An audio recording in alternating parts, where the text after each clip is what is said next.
بسم اللہ الرحمن الرحیم۔ السلام علیکم ورحمۃ اللہ وبرکاتہ۔ اللہ رب العزت کا لاکھ لاکھ شکر ہے جس نے ہمیں اسلام کی نعمت سے نوازا اور ہمیں اپنے محبوب صلی اللہ تعالی علیہ وسلم کی مبارک زندگی سے سیکھنے اور عمل کرنے کا موقع عطا فرمایا۔ آج کی اس مبارک ویڈیو میں ہم سرور کائنات رحمۃ للعالمین ہمارے پیارے نبی حضرت محمد مصطفیٰ صلی اللہ تعالی علیہ وسلم کی عبادتوں کا تذکرہ کریں گے۔ وہ پاک ہستی جن کی تمام زندگی اللہ کی عبادت اور اس کی رضا کے لیے وقف تھی، جن کے دن ہو یا رات ہر لمحہ اللہ کی یاد اور اس کی بندگی میں گزرتا تھا۔ آپ صلی اللہ تعالی علیہ وسلم کی نمازی، روزے، صدقہ و خیرات، حج اور عمرہ، ذکر الہی، ہر عبادت میں ہمیں بے پناہ محبت، جستجو اور اللہ کی رضامندی کا جذبہ نظر آتا ہے۔ آئیے اس ویڈیو میں جانیں کہ ہم اپنے پیارے نبی کی سنتوں پر کیسے عمل کر سکتے ہیں اور اپنی زندگی کو اسلام کے حسین راستے پر کیسے چلا سکتے ہیں۔ تو ویڈیو کو آخر تک ضرور دیکھیں اور اسے اپنے دوستوں اور رشتہ داروں تک پہنچائیں تاکہ یہ صدقہ جاریہ بنے اور ہمیں آخرت میں اس کا اجر نصیب ہو۔ اللہ ہمیں علم سیکھنے، عمل کرنے اور دوسروں تک پہنچانے کی توفیق عطا فرمائے، آمین۔ حضور اقدس صلی اللہ تعالی علیہ وسلم باوجود بے شمار مشاغل کے اتنے بڑے عبادت گزار تھے کہ تمام انبیاء و مرسلین علیہ الصلاۃ والسلام کی مقدس زندگیوں میں اس کی مثال ملنی دشوار ہے۔ بلکہ سچ تو یہ ہے کہ تمام انبیاء سابقین کے بارے میں صحیح طور سے یہ بھی نہیں معلوم ہو سکتا کہ ان کا طریقہ عبادت کیا تھا اور ان کے کون کون سے اوقات عبادتوں کے لیے مخصوص تھے۔ تمام انبیاء کرام علیہ السلام کی امتوں میں یہ فخر و شرف صرف حضور خاتم الانبیاء صلی اللہ تعالی علیہ وسلم کے صحابہ رضی اللہ عنہ ہی کو حاصل ہے کہ انہوں نے اپنے پیارے رسول اللہ صلی اللہ تعالی علیہ وسلم کی عبادت کے تمام طریقوں، ان کے اوقات و کیفیات غرض اس کے ایک ایک جزئیے کو محفوظ رکھا ہے۔ گھروں کے اندر اور راتوں کی تاریکیوں میں آپ صلی اللہ تعالی علیہ وسلم جو اور جس قدر عبادتیں فرماتے تھے، ان کو ازواج و مطہرات رضی اللہ عنہم نے دیکھ کر یاد رکھا اور ساری امت کو بتا دیا، اور گھر کے باہر کی عبادتوں کو حضرات صحابہ کرام رضی اللہ عنہ نے نہایت ہی اہتمام کے ساتھ اپنی آنکھوں سے دیکھ دیکھ کر اپنے ذہنوں میں محفوظ کر لیا، اور آپ صلی اللہ تعالی علیہ وسلم کے قیام و قعود، رکوع و سجود اور ان کی کمیات و کیفیات، اذکار اور دعاؤں کے بے نہانی الفاظ، یہاں تک کہ آپ صلی اللہ تعالی علیہ وسلم کے ارشادات اور خضوع و خضوع کی کیفیات کو بھی اپنی یادداشت کے خزانوں میں محفوظ کر لیا۔ پھر امت کے سامنے ان عبادتوں کا اس قدر چرچا کیا کہ نہ صرف کتابوں کے اوراق میں وہ محفوظ ہو کر رہ گئے بلکہ امت کی ایک ایک فرد یہاں تک کہ پردہ نشین خواتین کو بھی ان کا علم حاصل ہو گیا، اور آج مسلمانوں کا ایک ایک بچہ، خواہ وہ کرۂ زمین کے کسی بھی گوشے میں رہتا ہو، اس کو اپنے نبی صلی اللہ تعالی علیہ وسلم کی عبادتوں کے مکمل حالات معلوم ہیں، اور وہ ان عبادتوں پر اپنے نبی صلی اللہ تعالی علیہ وسلم کی اتباع میں جوش ایمان اور جذبہ عمل کے ساتھ کاربند ہیں۔ آپ صلی اللہ تعالی علیہ وسلم کی عبادتوں کا ایک اجمالی خاکہ حسب ذیل ہے۔ نماز۔ اعلان نبوت سے قبل بھی آپ صلی اللہ تعالی علیہ وسلم غار حرا میں قیام و مراقبہ اور ذکر و فکر کے طور پر خدا عز و جل کی عبادت میں مصروف رہتے تھے۔ نزول وحی کے بعد ہی آپ کو نماز کا طریقہ بھی بتا دیا گیا۔ پھر شب معراج میں نماز پنجگانہ فرض ہوئی۔ حضور صلی اللہ تعالی علیہ وسلم نماز پنجگانہ کے علاوہ نماز اشراق، نماز چاشت، تحت الوضو، تحت المسجد، صلاۃ الاوابین وغیرہ سنن و نوافل بھی ادا فرماتے تھے۔ راتوں کو اٹھ اٹھ کر نمازیں پڑھا کرتے تھے، تمام عمر نماز تہجد کے پابند رہے۔ راتوں کے نوافل کے بارے میں مختلف روایات ہیں۔ بعض روایتوں میں یہ آیا ہے کہ آپ صلی اللہ تعالیٰ علیہ وسلم نماز عشاء کے بعد کچھ دیر سوتے، پھر کچھ دیر تک اٹھ کر نماز پڑھتے، پھر سو جاتے، پھر اٹھ کر نماز پڑھتے، غرض صبح تک یہی حالت قائم رہتی۔ کبھی 2/3 رات گزر جانے کے بعد بیدار ہوتے اور صبح صادق تک نمازوں میں مشغول رہتے۔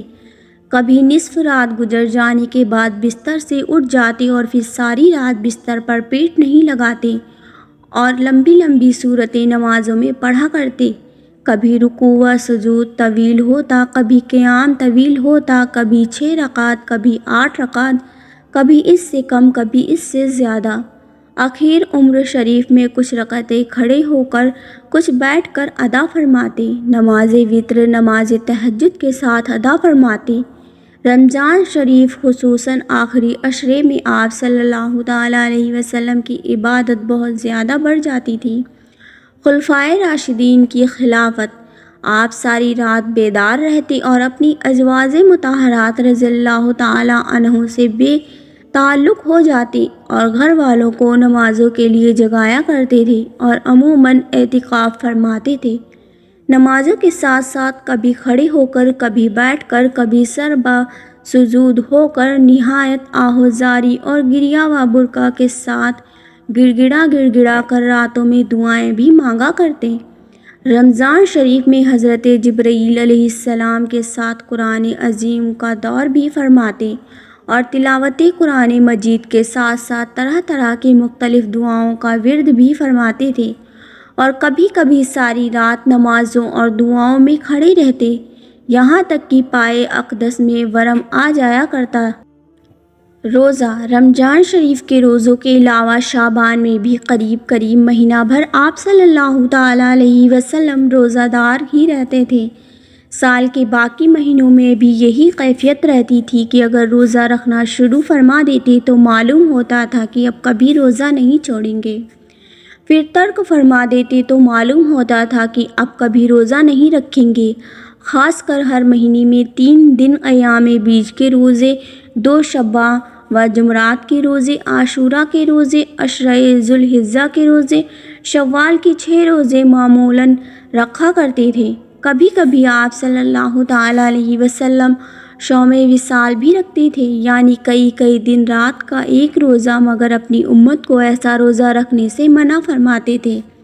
بعض صحابہ رضی اللہ عنہم نے عرض کیا کہ یا رسول اللہ صلی اللہ تعالیٰ علیہ وسلم، آپ تو شوم وصال رکھتے ہیں، ارشاد فرمایا کہ تم میں مجھ جیسا کون ہے؟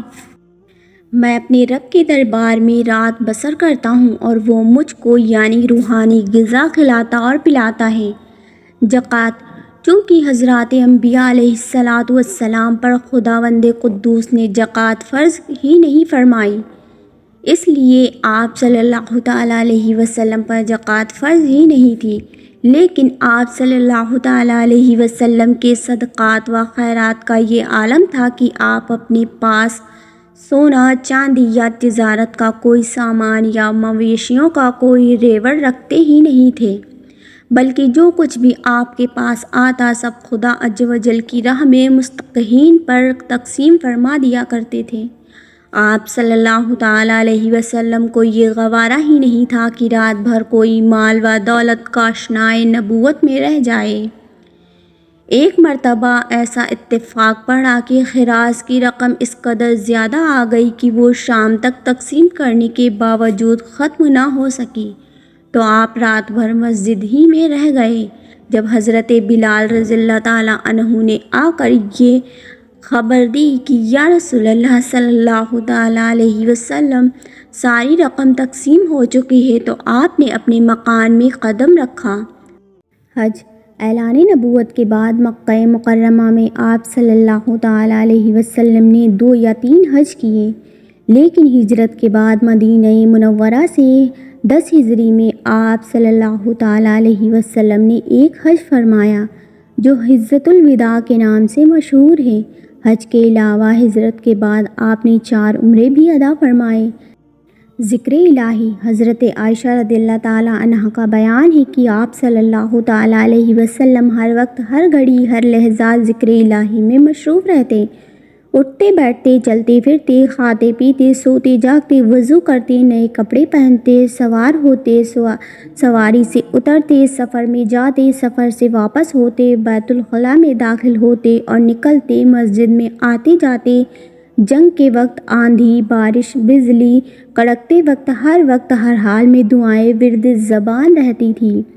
خوشی اور غمی کے اوقات میں، صبح صادق طلوع ہونے کے وقت، غروب آفتاب کے وقت، مرغ کی آواز سن کر، گدھے کی آواز سن کر، غرض کون سا ایسا موقع تھا کہ آپ کوئی دعا نہ پڑھتے؟ دن ہی میں نہیں بلکہ رات کے سناٹوں میں بھی برابر دعا خوانی اور ذکر الہی میں مشغول رہتے، یہاں تک کہ باوقت وفات بھی جو فقرہ بار بار ورد زبان رہا وہ اللہم فی رفیق الاعلیٰ کی دعا تھی۔ حقوق والدین۔ اللہ رب العزت ہمیں کہنے سننے سے زیادہ عمل کی توفیق دے، ہمیں ایک اور نیک بنائے، سیرت مستقیم پر چلائے، ہم تمام کو رسول کریم صلی اللہ تعالیٰ علیہ وسلم سے سچی محبت اور اطاعت کی توفیق عطا فرمائے، خاتمہ ہمارا ایمان پر ہو، جب تک ہمیں زندہ رکھے، اسلام اور ایمان پر زندہ رکھے، آمین۔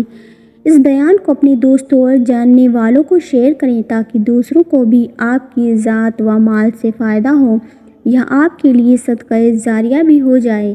کیا پتہ اللہ تعالیٰ کو ہماری یہ ادا پسند آ جائے اور جنت میں جانے والوں میں شمار کر دے۔ اللہ تعالیٰ ہمیں علم سیکھنے اور اسے دوسروں تک پہنچانے کی توفیق عطا فرمائے، آمین یا رب العالمین۔ خدا حافظ۔